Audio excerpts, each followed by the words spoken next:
Marcos capítulo 13. No vamos a tocar este capítulo en un solo sermón, es imposible, a menos que no hagamos una vigilia o un retiro del día entero. Pero en la noche continuaremos y con el favor de Dios el domingo que viene terminaremos con este texto. Marcos capítulo 13, vamos a leer del 1 al 13. Le faltaron los signos de interrogación allá al tema. Yo lo puse con signo de interrogación, eso tiene un significado. Así dice la palabra del Señor. Saliendo Jesús del templo, le dijo uno de sus discípulos: Maestro, mira qué piedras y qué edificios. Jesús respondiendo le dijo: ¿Ves estos grandes edificios?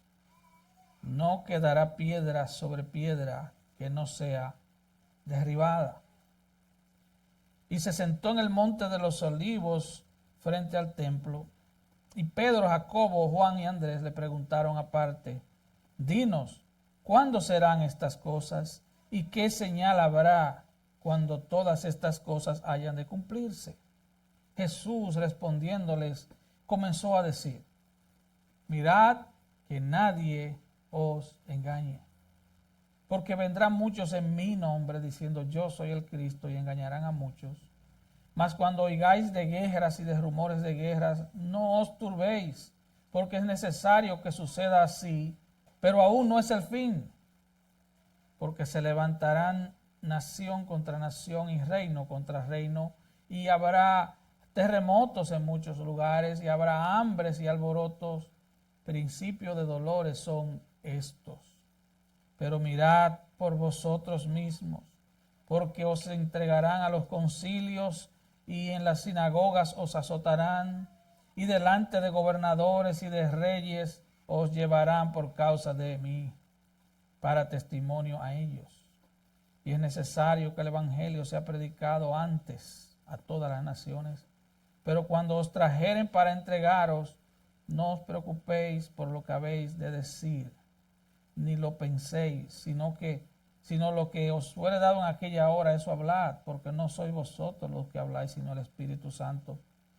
Y el hermano entregará la muerte al hermano, y el padre al hijo, y se levantarán los hijos contra los padres, y los matarán. Y seréis aborrecidos de todos por causa de mi nombre, mas el que persevere hasta el fin, este será salvo. Amén. Juan 1:11 dice: a los suyos vino, y los suyos no le recibieron. Jesús fue enviado a las ovejas perdidas de la casa de Israel, dice Mateo 15:24. En 2 ocasiones el Señor enfrentó el centro mismo del corrupto sistema religioso judío. Al comienzo de su ministerio entró y limpió el templo, y al final de su ministerio también. Él atacó las operaciones de captación de dinero del templo, acusando a los implicados de convertir la casa de Dios en una cueva de ladrones. Lo hizo, como dije, al principio de su comienzo terrenal, eso está en Juan 2. Lo hizo al final, en el martes de lo que llamamos la Semana de la Pasión o la Semana Santa, y eso está en Marcos 11. Pero el lunes, un día antes de esta segunda limpieza del templo, Jesús maldice la higuera. En Marcos 11:14 está establecido. Dice: nunca jamás coma nadie fruto de ti. La higuera era el símbolo de la nación de Israel. El miércoles de esa misma semana Jesús pronuncia la parábola de los labradores malvados, que aparece tanto en Mateo como en Marcos y Lucas. Los labradores malvados de esa parábola son los líderes religiosos y políticos de Israel. La viña es la nación de Israel. Y el dueño de la viña es Dios. Y Jesús les dice que después del dueño de la viña haber enviado profeta tras profeta para buscar fruto de su viña, ¿qué hicieron los labradores? Mateo 21:35, mas los labradores, tomando a los siervos, a uno golpearon, a otro mataron y a otro apedrearon. Envió de nuevo otros siervos, más que los primeros, e hicieron con ellos de la misma manera. Así que el dueño de la viña finalmente le envía a su propio hijo. Es una parábola que nos habla cómo Dios ha tenido misericordia de la nación de Israel. Le envía profetas y profetas y profetas. Y al final, dice el versículo 37, le envía a su propio hijo, diciendo, tendrán respeto a mi hijo. Mas los labradores, cuando vieron al hijo, versículo 38, dijeron entre sí, este es el heredero, venid y matémosle y apoderémonos de su heredad. Y tomándole, le echaron fuera de la viña y le mataron. Mataron al Hijo de Dios en las afueras de Jerusalén.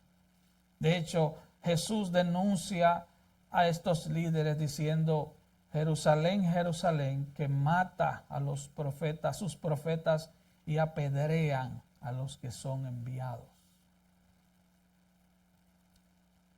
Mataron al Hijo de Dios en las afueras de Jerusalén. El versículo 39 dice, tomándole, le echaron fuera de la viña y le mataron. Él dice esto 3 días o 4 en la semana de la pasión. Él dice esto, refiriéndose a cómo él iba a morir. Lo mataron en las afueras de Jerusalén.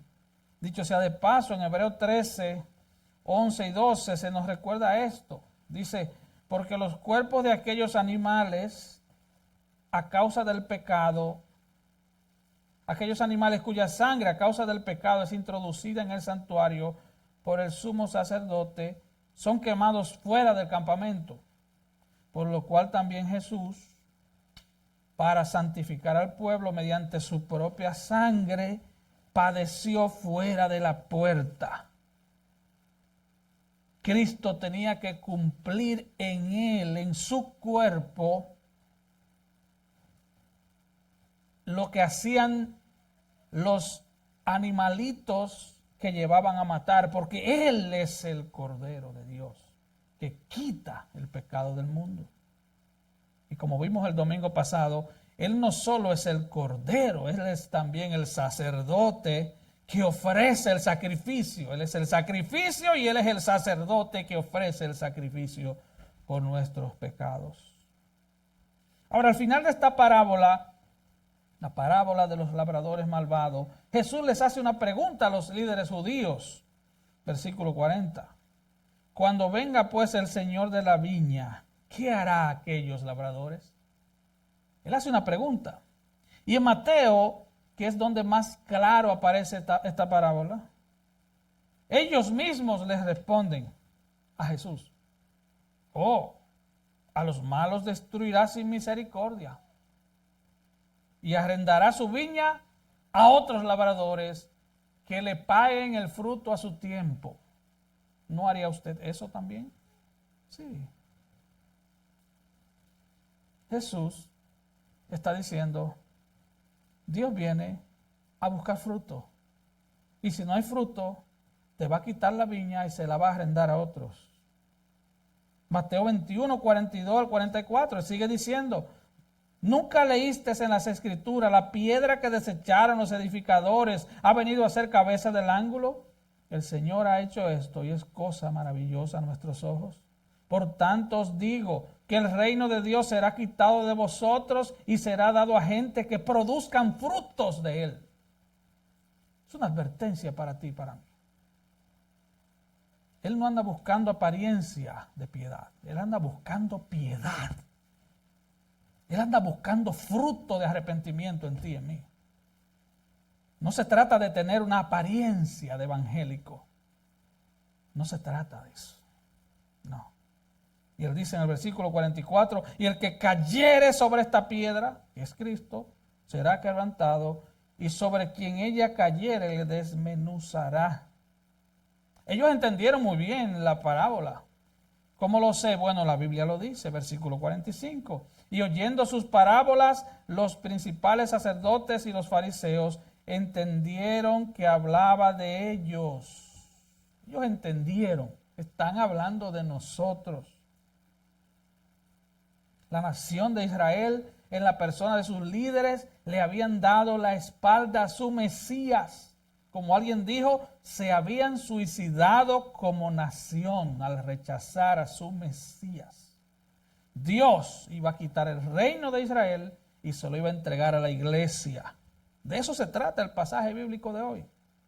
Israel estaba bajo el juicio de Dios por su incredulidad y dureza de corazón, por rechazar a Jesucristo el Señor. Y les advierto, este es un capítulo muy difícil. Muchos estudiosos de la Biblia están de acuerdo en que este es uno de los capítulos más difíciles del Nuevo Testamento. Es un texto que ha sido objeto de muchas y diferentes interpretaciones. Es un texto profético. Pero entendamos algo. La profecía bíblica, obviamente la profecía del Antiguo Testamento, porque el oficio profético solo llega hasta Juan el Bautista. De ahí en adelante no aparecen profetas. Bueno, aparecen hoy estos que ofrecen viajes y negocios y cosas buenas, todos estos mentirosos que vemos hoy. Pero la profecía no era traída para predecir el futuro, hermanos. Meramente no era para eso. Primero de Corintios 14:3 dice, pero el que profetiza habla a los hombres para edificación, exhortación y consolación. Como alguien dijo, tú no puedes leer la Biblia como que estás leyendo hoy el periódico de mañana. No es eso, hermano. Voy a leer lo que me va a pasar mañana. Existe un deseo pecaminoso, una curiosidad malsana de conocer el futuro. Por eso a mucha gente le gusta el horóscopo, le gusta la brujería, tarot. Y aún muchos púlpitos funcionan como lugares de brujería. Y multitudes van detrás de ellos. Eso es lo que son. Así que con la ayuda de Dios trataremos de exponer este texto como si nunca lo hubiéramos hecho, y yo les ruego que traten de escuchar la exposición del mismo como si nunca lo hubieran escuchado. Dios no trae las profecías bíblicas para satisfacer nuestra curiosidad. Entendamos eso. Sino para llamarnos a ponernos a cuenta con Él. Para exaltar a Cristo y su evangelio y para despertarnos. Mucha gente, cada vez que hay una guerra en algún lado, trata de buscar eso en la Biblia. Hermano, Estados Unidos no está en la profecía bíblica. No está, no aparece. Tenga cuidado, cada vez que tiran un tiro en el Medio Oriente, ya dicen que Cristo viene. Todo el mundo está alarmado. Y vamos a ver a la luz de este texto que no es así. Vamos a ver este texto en 5 puntos. La destrucción del templo, una pregunta, una advertencia contra el engaño, un aviso de persecución, un aviso y una declaración. Veamos la destrucción del templo. Saliendo Jesús, versículo 1, saliendo Jesús del templo le dijo, uno de sus discípulos: Maestro, mira qué piedras y qué edificios. Mira qué piedras y qué edificios. Jesús respondiendo le dijo: ¿ves estos grandes edificios? No quedará piedra sobre piedra que no sea derribada. Versículo 3: y se sentó en el monte de los olivos frente al templo. Este capítulo 13 del Evangelio de Marcos comienza describiendo el final del sistema religioso judío. El Señor Jesús ya dijo que el sistema religioso judío, versículo 30, terminará en esa generación. Recuerde que una generación son 40 años en la Biblia. Así que él dice, son 40 años, lo puede ver en el versículo 30 de este capítulo. El sistema religioso judío era un sistema corrupto, hipócrita, lleno de avaricia y de idolatría. Recordemos, el domingo, creo que en la noche, el domingo pasado, vimos los versículos 38 a 44 del capítulo 12. Les decía en su doctrina: guardaos de los escribas que gustan de andar con ropas largas, aman las salutaciones en las plazas y las primeras sillas en la sinagoga y los primeros asientos en las cenas, que devoran las casas de las viudas y por pretexto hacen largas oraciones. Estos recibirán mayor condenación. Y estando Jesús sentado delante del arca de la ofrenda, miraba cómo el pueblo echaba dinero en el arca y muchos ricos echaban mucho. Y vino una viuda pobre y echó 2 blancas, o sea, un cuadrante. Entonces, llamando a sus discípulos, les dijo: de cierto os digo que esta viuda pobre echó más que todos los que han echado en el arca, porque todos han echado de lo que les sobra, pero esta de su pobreza echó todo lo que tenía, todo su sustento.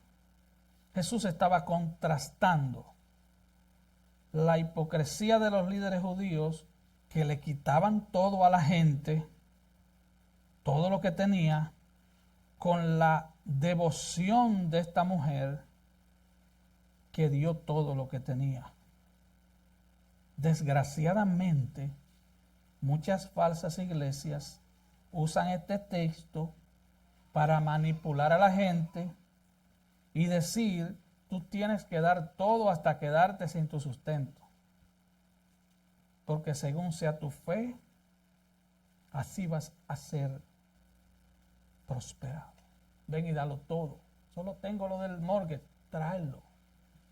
Dios te lo va a multiplicar 100 veces. Son viles ladrones.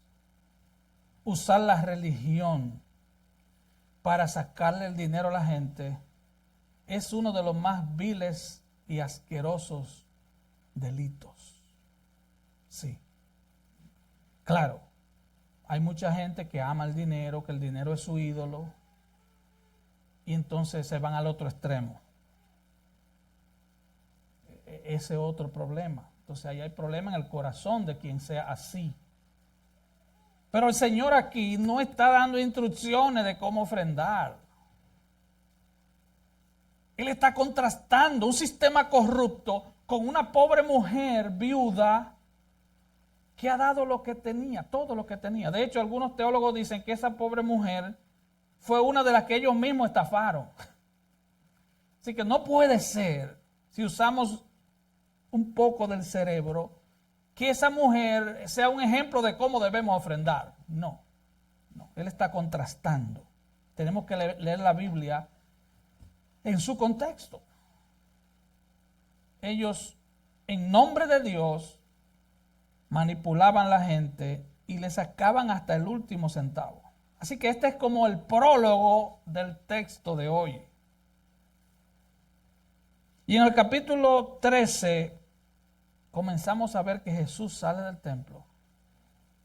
Recuerde, Jesús ya había dicho: mi casa, casa de oración, será llamada.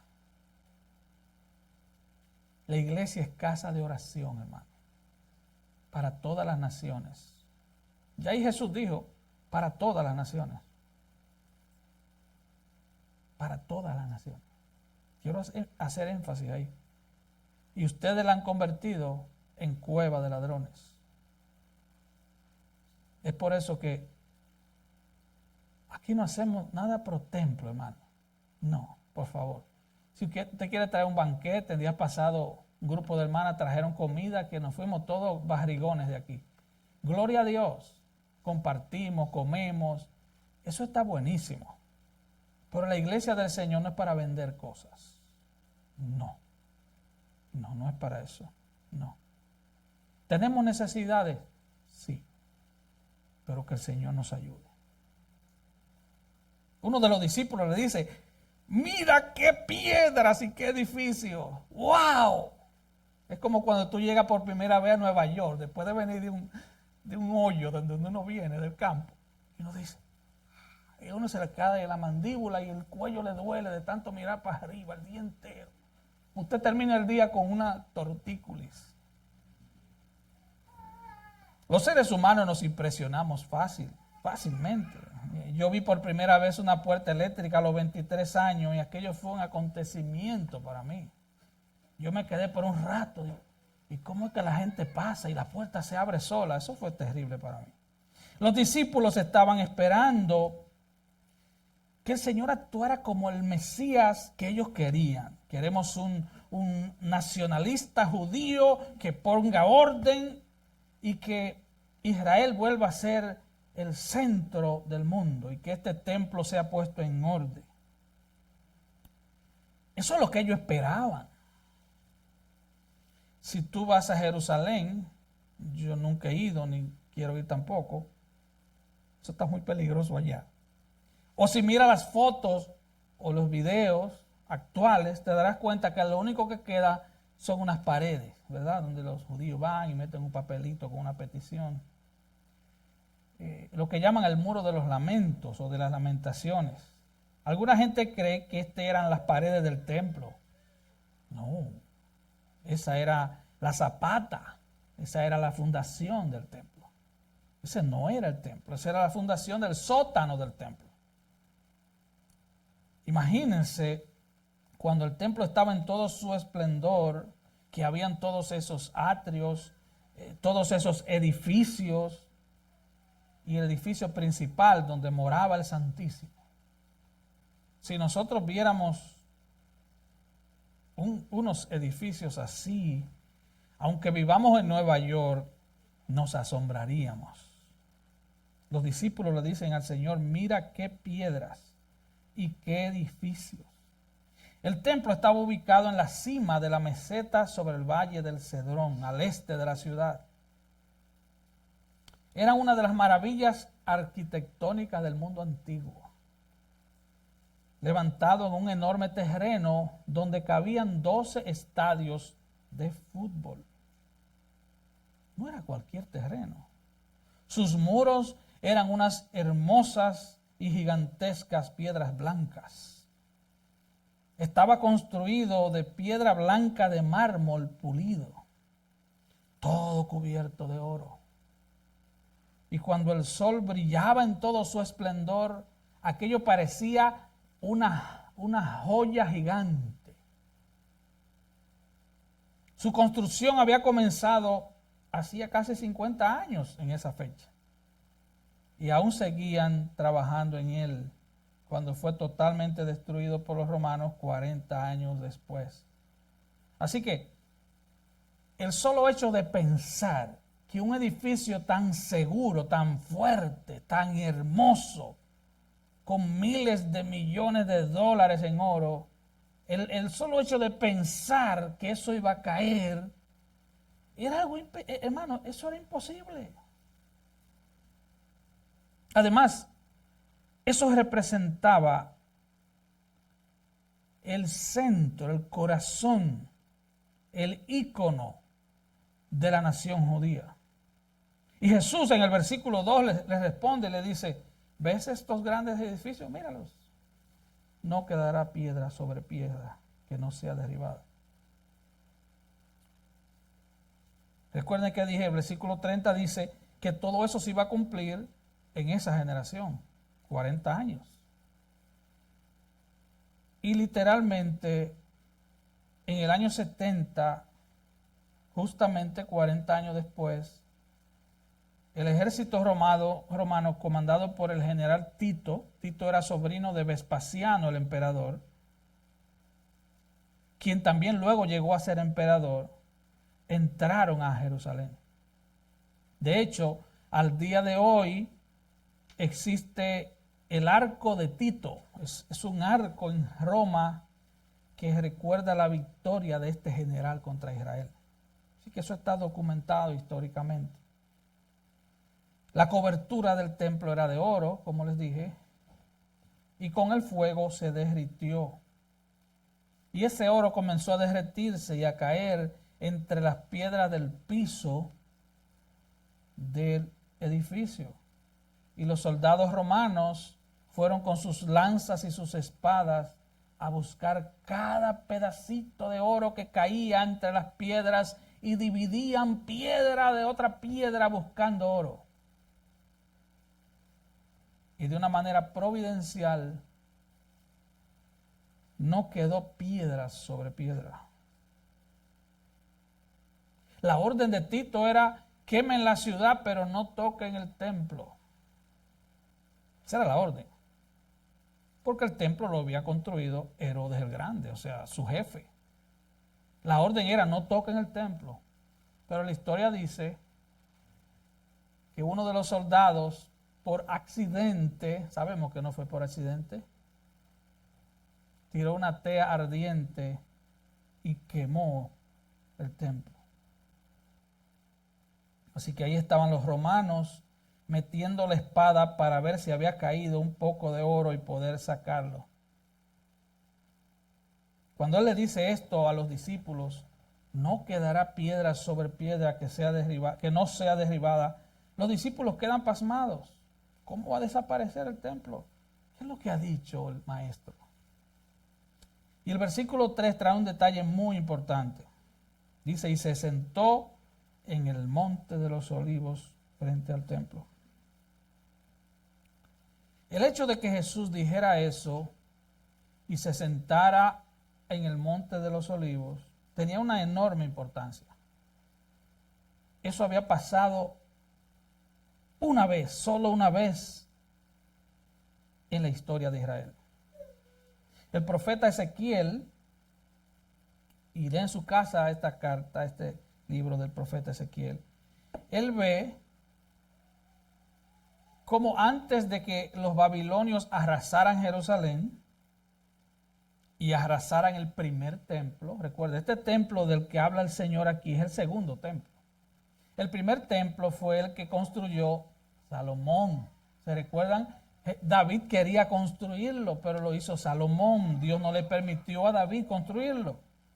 Entonces Salomón construyó este templo y en el tiempo de Ezequiel, el ejército babilónico arrasa Jerusalén y destruye el primer templo. Y si usted lee los capítulos 8, 9 y 10 de Ezequiel, se dará cuenta que la gloria de Dios sale del templo y va hacia la dirección del monte de los olivos, contemplando el templo. Es lo mismo que sucedió con el segundo templo. Jesús sale del templo. La gloria de Dios abandona el templo y no va a volver a entrar en ese templo. Antes de abandonarlo de manera completa, se sienta en el monte de los olivos y lo contempla por última vez. Recuerden algo, Hebreos 1, del 1 al 3. Dios, habiendo hablado muchas veces, de muchas maneras, en otro tiempo a los padres, pero a los profetas en este tiempo, en estos postreros días, nos ha hablado por el Hijo, a quien constituyó heredero de todo y por quien asimismo hizo el universo, el cual, siendo el resplandor de su gloria y la imagen misma de su sustancia. Cristo es la manifestación más palpable de la gloria de Dios. Él es la gloria de Dios. De hecho, en Juan 17, Él dice, vuélveme la gloria que tuvimos antes de la fundación del mundo. Él es la gloria de Dios. Él es la imagen misma de la sustancia y la gloria de Dios. Él es la gloria de Dios. Y aquí la gloria de Dios está abandonando el templo otra vez, el segundo templo. Colosenses 1:15 dice, Él es la imagen del Dios invisible, el primogénito de toda creación, porque en Él fueron creadas todas las cosas, las que hay en los cielos y las que hay en la tierra, visibles e invisibles, sean tronos, sean dominios, sean principados, sean potestades. Todo fue creado por medio de Él y para Él. Y Él es antes que todas las cosas y todas las cosas en Él subsisten. Así que cuando el juicio de Dios vino sobre Jerusalén y el templo, Jesús se sentó exactamente igual que la gloria de Jehová descrita en el libro del profeta Ezequiel. Terrible. Pasaba exactamente lo mismo en ese tiempo. Sistema corrupto, hipócrita, le habían dado la espalda a Dios, habían pervertido la religión solo por provecho propio. Ahora, vamos al punto número 2, una pregunta. Dice versículo 3, parte B, y Pedro, Jacobo, Juan y Andrés le preguntaron aparte, dinos, ponga atención a esta pregunta, porque si usted quiere estudiar la respuesta, tiene que entender la pregunta. ¿Cuándo serán estas cosas? ¿Qué señal habrá cuando todas estas cosas han de cumplirse? ¿De qué está hablando? ¿De qué están hablando esto? Son dos y dos hermanos. Pedro y Andrés son hermanos, Jacobo y Juan también. Eran el círculo íntimo de los discípulos de Jesús. ¿Cuándo serán estas cosas? ¿A qué cosas se está refiriendo? A la destrucción del templo. ¿Me están entendiendo? ¿Me están siguiendo? ¿Qué señal habrá cuando todas estas cosas hayan de cumplirse? ¿Cuáles cosas? La destrucción del templo. No está hablando de la venida de Cristo hasta ahí. ¿Ok? Está hablando de la destrucción del templo. No saquemos de contexto el asunto. Hay dos preguntas y esas dos preguntas tienen que ver con un acontecimiento increíble, pero que el Señor ha profetizado. No quedará piedra sobre piedra que no sea destruida. Ahora, en Mateo 24:3, la forma en que plantean la pregunta sugiere que se relacionaron la destrucción del templo con la venida del Señor al final de los tiempos. Mateo 24:3 dice, y estando él sentado en el monte de los olivos, los discípulos se acercaron aparte diciendo, dinos, ¿cuándo serán estas cosas y qué señal habrá de tu venida y del fin del siglo? Ellos pensaban que el fin del siglo y la venida de Cristo y la destrucción del templo eran un solo acontecimiento. Pero, hermanos, toda la profecía de Jesús en lo concerniente a la destrucción del templo, al fin del sistema religioso judío, se cumplió con exactitud matemática. Pero el tiempo del regreso de Cristo es conocido solo por el Padre. Hay muchos que se han aventurado, algunos con buena intención, porque hay gente que puede ir al infierno con buena intención, pero han fallado, porque solo el Padre sabe la fecha, esa fecha. Y de eso tal vez estaremos hablando el próximo domingo, si el Señor lo permite. Ahora, los versículos 5 al 8 nos traen una advertencia contra el engaño. Jesús respondiendo le comenzó a decir, mirad que nadie os engañe, porque vendrán muchos en mi nombre, diciendo, yo soy el Cristo, y engañarán a muchos. Recuerde, Él está respondiéndole a cuál pregunta. ¿Cuándo serán estas cosas? ¿Cuándo va a ser la destrucción del templo? ¿Qué señal habrá cuando todas estas cosas comiencen a cumplirse? hayan de cumplirse. Él comienza a responder dos preguntas que están escritas. Usted no tiene que saber griego ni hebreo para usted entender eso. Solo tiene que leer en español o en inglés que él está respondiendo a dos preguntas. ¿Cuándo serán estas cosas? ¿Qué señal habrá cuando todas estas cosas hayan de cumplirse? Y él le dice, vendrán muchos en mi nombre diciendo yo soy el Cristo y engañarán a muchos. Mas cuando oigan de guerra y de rumores de guerra, no se turben, porque es necesario que suceda así, pero aún no es el fin. Porque se levantará nación contra nación y reino contra reino, y habrá terremotos en muchos lugares, y habrá hambres y alborotos, principios de dolores son estos.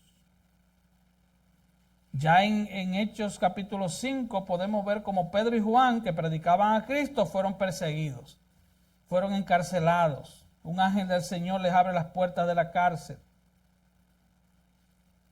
Vemos cómo aparecen Gamaliel en el Hechos 5:34 en adelante. Menciona a uno llamado Teudas, que se hacía pasar por Mesías.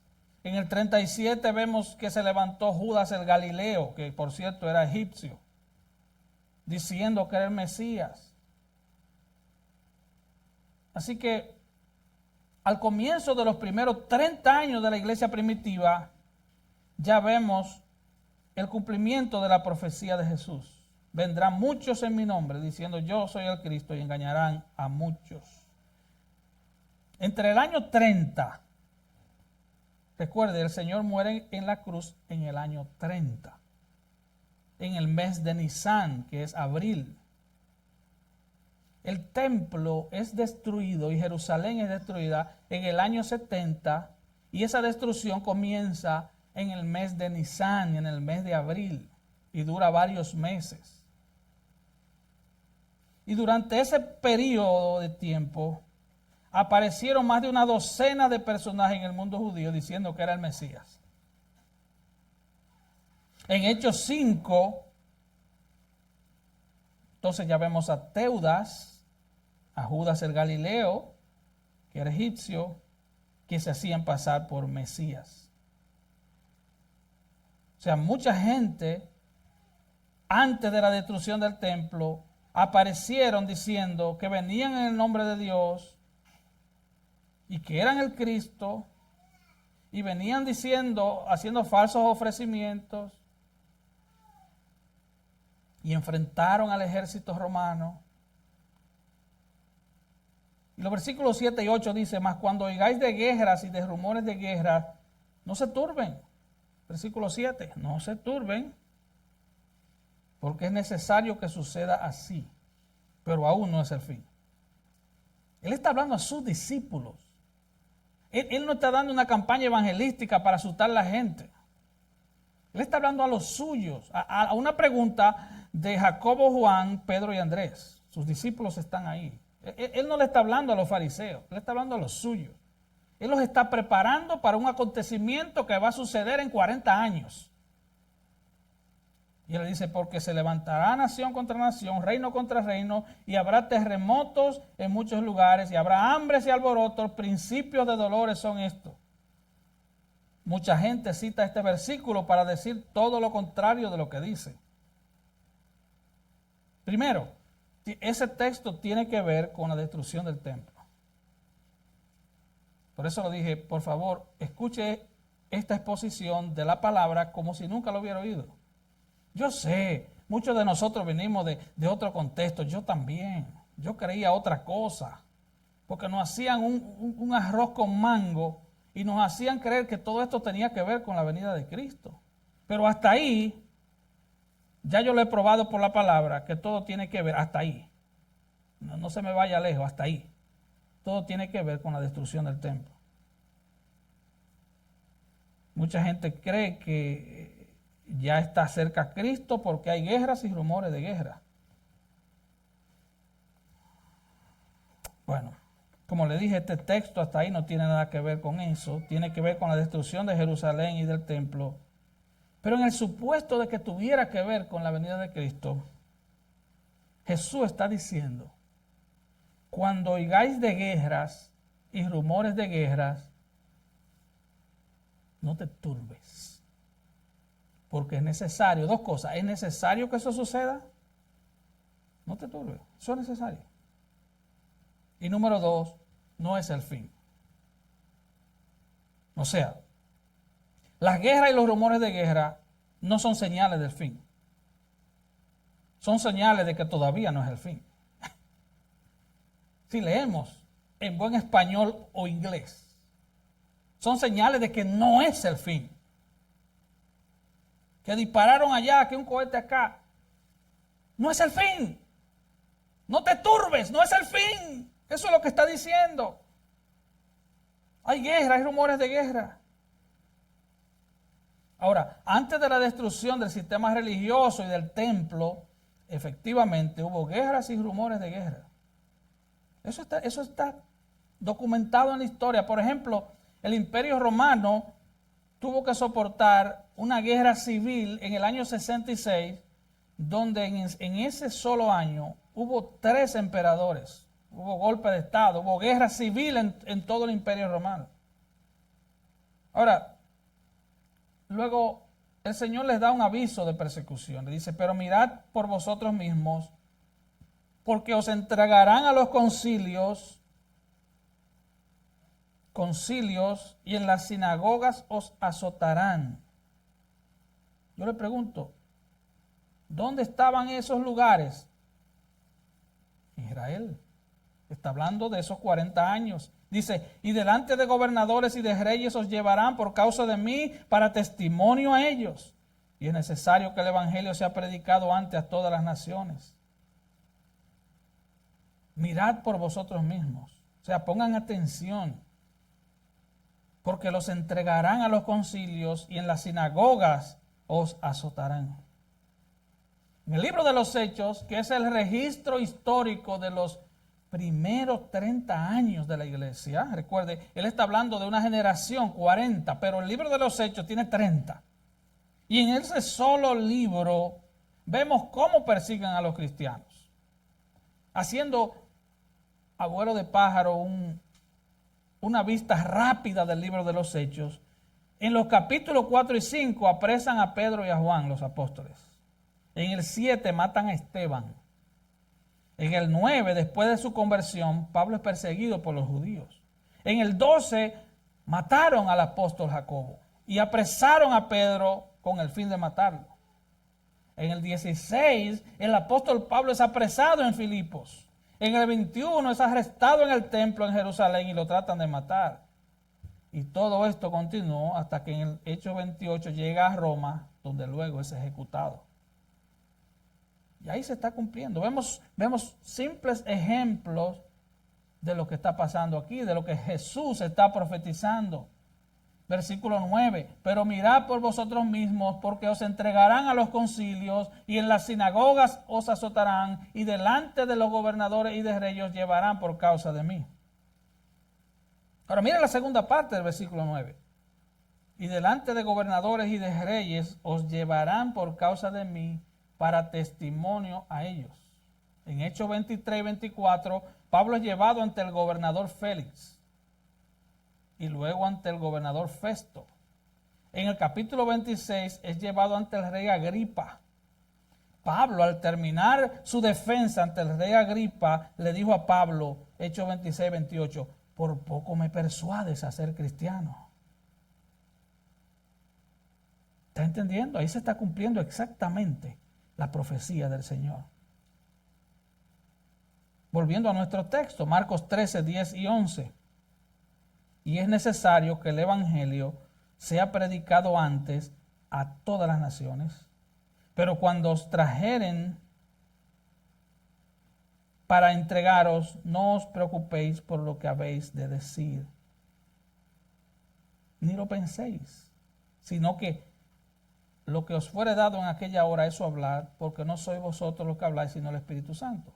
Esas son instrucciones, hermano, para los discípulos previo a la destrucción de Israel y del templo. Esas no son instrucciones generales para la iglesia. Cuando te pidan qué decir, no pienses, di lo que te salga. No, hermano.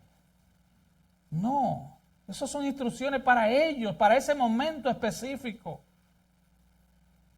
¿Estamos entendiendo? ¿Me están siguiendo? Todo esto se cumplió antes de la destrucción del templo. Los apóstoles eran llevados ante las autoridades, ante reyes, ante gobernadores. Ellos les predicaban el evangelio con denuedo.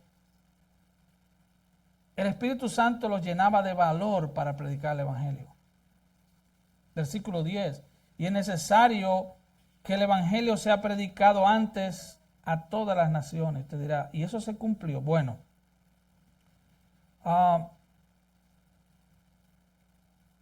tenemos evidencia en la carta a los romanos en Colosenses, donde Pablo habla de que todo el mundo, el evangelio ha llegado a todo el mundo, lo que nos lleva a pensar que el evangelio llegó a todo el mundo conocido de la época. A todo el mundo conocido de la época. Mateo 24:14, el texto paralelo dice, y será predicado este evangelio del reino en todo el mundo para testimonio a todas las naciones, y entonces vendrá el fin. Debemos entender que el tiempo entre la resurrección de Cristo y la segunda venida de Cristo es un tiempo de predicación mundial. Ahora, el último punto, y les ruego que me den unos minutos extra.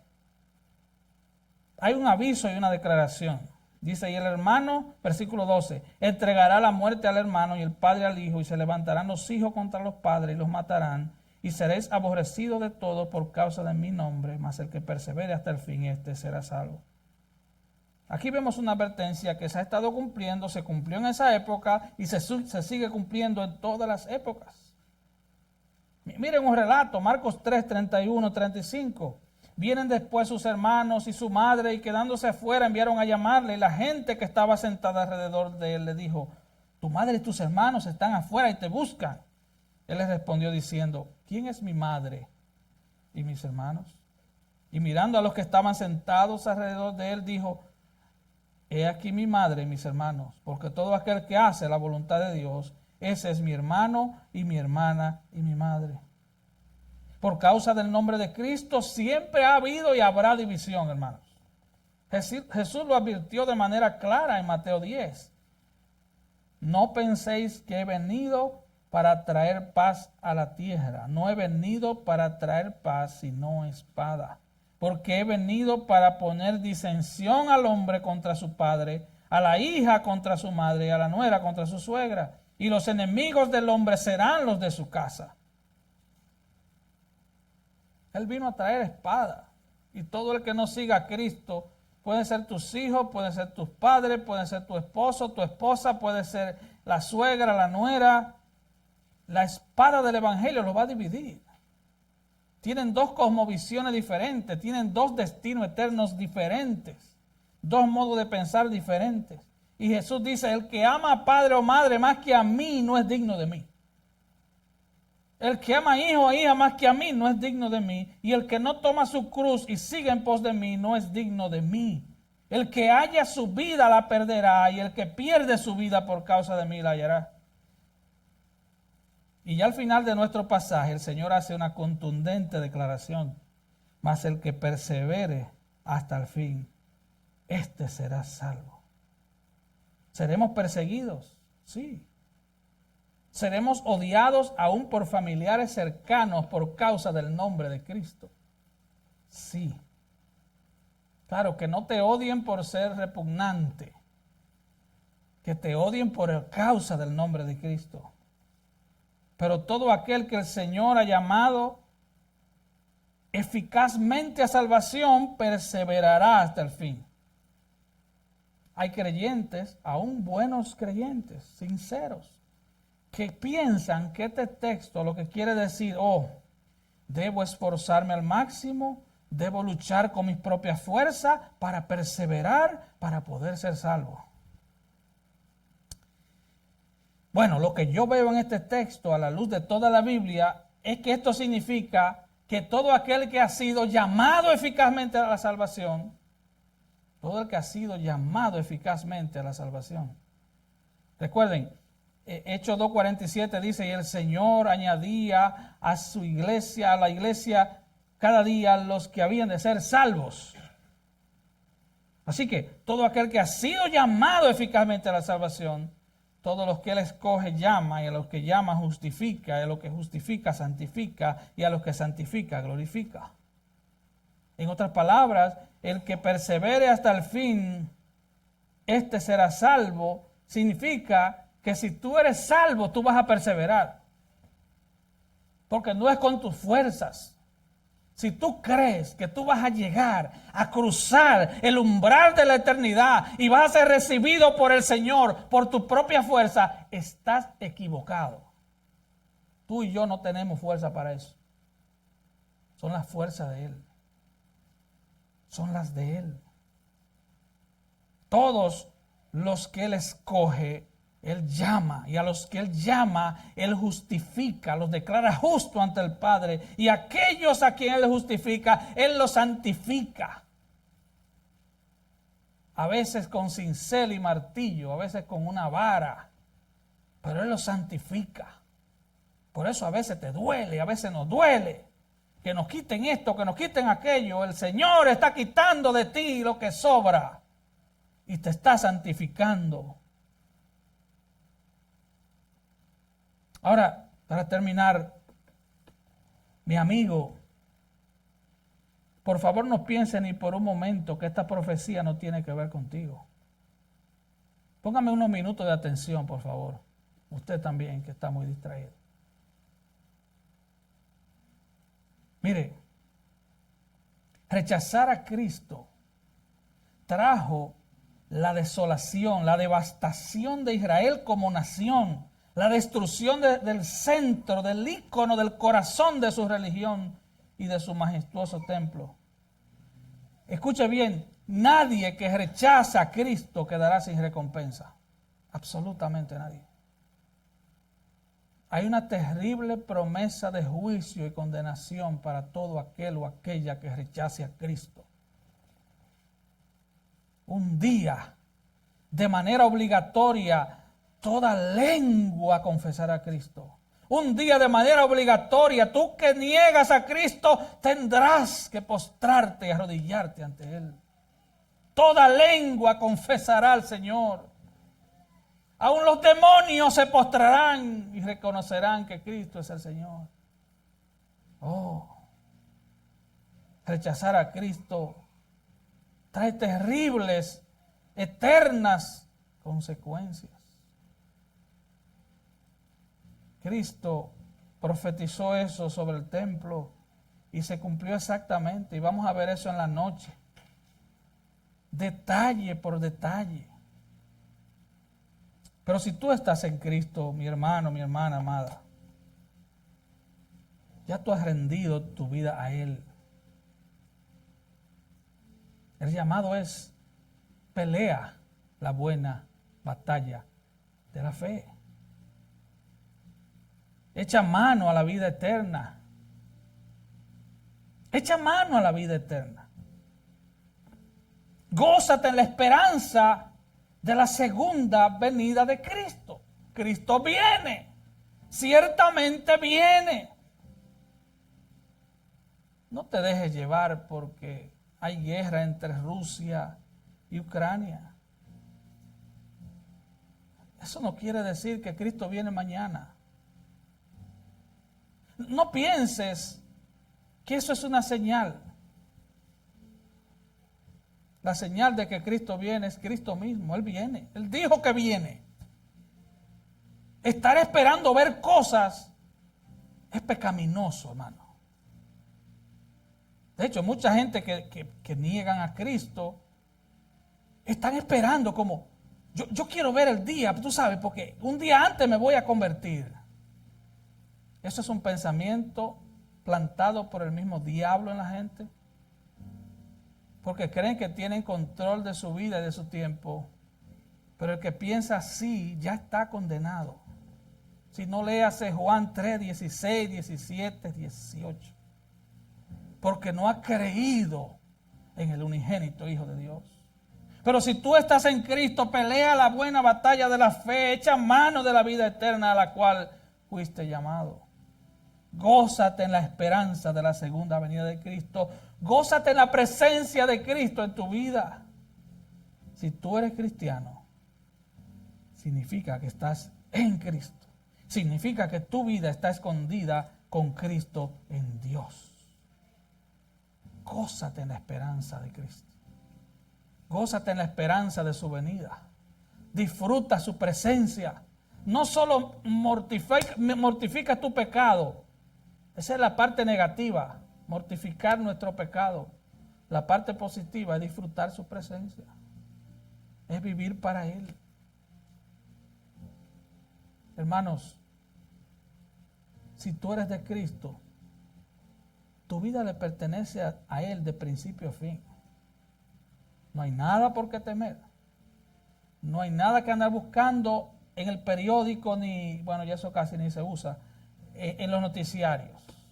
No hay nada que andar buscando en los noticiarios. La buena noticia está en la Biblia.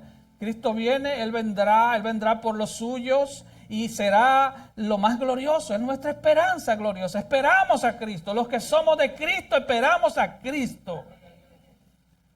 Gloria al Señor. Oremos, hermanos. Padre, gracias por tu palabra. Señor.